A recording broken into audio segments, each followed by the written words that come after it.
Medical health policies हमारे लिए कितनी फायदेमंद हैं और कितनी नुकसानदायक हैं, इसको आइए समझते हैं। मैं हूं doctor Kumar. Medical health policies का जो मेन मकसद था, वो किसी इमरजेंसी मेडिकल कंडीशंस में एकदम से फाइनेंशियल बर्डन ना पड़े, इसके लिए उसका कॉन्सेप्ट आया था। लेकिन धीरे धीरे ये देखा जा रहा है कि हम मेडिकल हेल्थ पॉलिसीज को लेने के बाद इस तरह से निश्चिंत हो जाते हैं कि जैसे अब कुछ होगा ही नहीं, और अगर कुछ होगा भी तो उसको हमें संभालने के लिए कुछ खर्च नहीं करना पड़ेगा, जिसकी वजह से प्रिवेंटिव हेल्थ का कॉन्सेप्ट जो है धीरे धीरे वीक होता जा रहा है, जो पहले ही काफी वीक था। हमें ये समझने की जरूरत है कि हेल्थ की तीन अवस्थाएं हैं।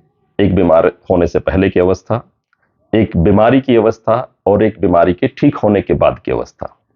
सबसे बेहतर अवस्था है बीमारी से पहले की अवस्था, जब हम स्वस्थ होते हैं। स्वस्थ जब होते हैं और स्वस्थ रहने के लिए जो कोशिशें हम करते हैं, उसको हम प्रिवेंटिव हेल्थ एफर्ट्स कहते हैं। ये प्रिवेंटिव हेल्थ एफर्ट जब नहीं होते तो धीरे धीरे धीरे हमें बीमारियां घेर लेती हैं। कुछ बीमारियां एज्ड स्पेसिफिक होती हैं। कई बार हमें 25-30 साल तक ये लगता है कि हम तो हेल्दी हैं, हमें जैसे कुछ होगा ही नहीं। लेकिन जैसे जैसे उम्र बढ़ती है, कुछ बीमारियां, कोलेस्ट्रॉल का बढ़ना, धीरे धीरे ब्लड प्रेशर का बढ़ना, डाइजेस्टिव सिस्टम रिलेटेड समस्याएं आना, गैस बनना, एसिडिटी बनना, फिर धीरे धीरे हाइपरटेंशन रहने लगना, फिर धीरे धीरे डायबिटिक होना, वेट बढ़ना, फिर धीरे धीरे ज्वाइंट्स से रिलेटेड समस्याएं होना। ये कुछ ऐसी समस्याएं हैं जिसके लिए ना तो एकदम से डायरेक्टली आप मेडिक्लेम क्लेम पॉलिसी का लाभ ले सकते हैं कि आप जाएंगे मेडिकल किसी सेंटर में, आप एडमिट होंगे और आपकी समस्याएं खत्म हो जाएंगी। मेडिक्लेम हेल्थ पॉलिसी सिर्फ इमरजेंसी में काम आती हैं, जब हेल्थ कंडीशन उस अवस्था में पहुंच चुकी होती है जब आप इमरजेंसी में होते हैं या क्रिटिकल कंडीशंस में होते हैं। और जब किसी क्रिटिकल कंडीशंस में जब हम होते हैं, उसके बाद जब हम रिकवर होते हैं या उस क्रिटिकल कंडीशन से बाहर आते हैं, तो life is not the same. Life will not remain the same. ये एक पहले जैसी नहीं रहती है। और फिर हमें लगता है कि मैं तो पहले ऐसा था, मैं पहले ये खा लेता था, पहले ऐसा ये काम कर लेता था। फिर वो सब स्टोरीज बन के रह जाती हैं। तो ये कुछ नुकसान मैंने अपने एक्सपीरियंस में देखा है कि मेडिकल हेल्थ पॉलिसीज लेने के बाद बहुत से लोगों को लापरवाह होते देखा है।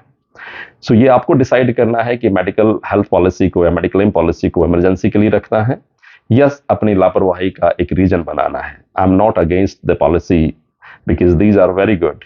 इमरजेंसी कंडीशंस में, ट्रॉमेटिक कंडीशंस में, एक्सीडेंटल कंडीशंस में ये काफ़ी सपोर्टिव होती हैं और फैमिली के फाइनेंशियल लॉस को काफ़ी हद तक कम करती हैं।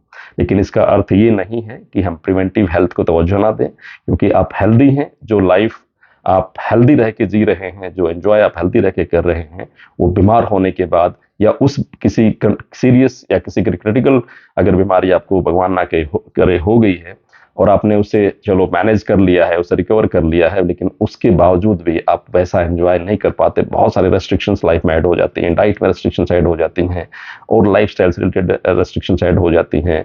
कुछ मेडिसिन लाइफ लॉन्ग हमारे साथ बंध जाती हैं। तो इन समस्याओं से अगर बचना है तो एक ही समाधान है कि आप प्रिवेंटिव हेल्थ की तरफ ध्यान दें। प्रिवेंटिव हेल्थ में बहुत सारी चीज़ें हैं, रेगुलर एक्सरसाइजेज हैं, डाइटिशियंस की काउंसलिंग्स हैं, देन मेंटल हेल्थ है, राइट स्लीप है, योगा, नेचुरोपैथी, आयुर्वेदा की हेल्प आप ले सकते हैं। तो ये सब चीज़ें, खासकर जो इंडियन पैथीज हैं, चाहे आयुर्वेदा की बात करें, नेचुरोपैथी की बात करें, योगा की बात करें, राइट डाइट की बात करें, वो हमेशा ही प्रिवेंटिव, उनका 90% फोकस प्रिवेंटिव हेल्थ पे था, ताकि लोगों को बीमार ही ना होने दिया जाए। बीमार होने के बाद ऑप्शंस बहुत लिमिटेड रह जाते हैं। देन फिर हम बहुत ज़्यादा क्रिटिकल या पैनिक होकर के फिर हम बहुत कुछ ट्राई करने की कोशिश करते हैं और कई बार उस पैनिक में हम अपनी हेल्थ को और खराब कर बैठते हैं।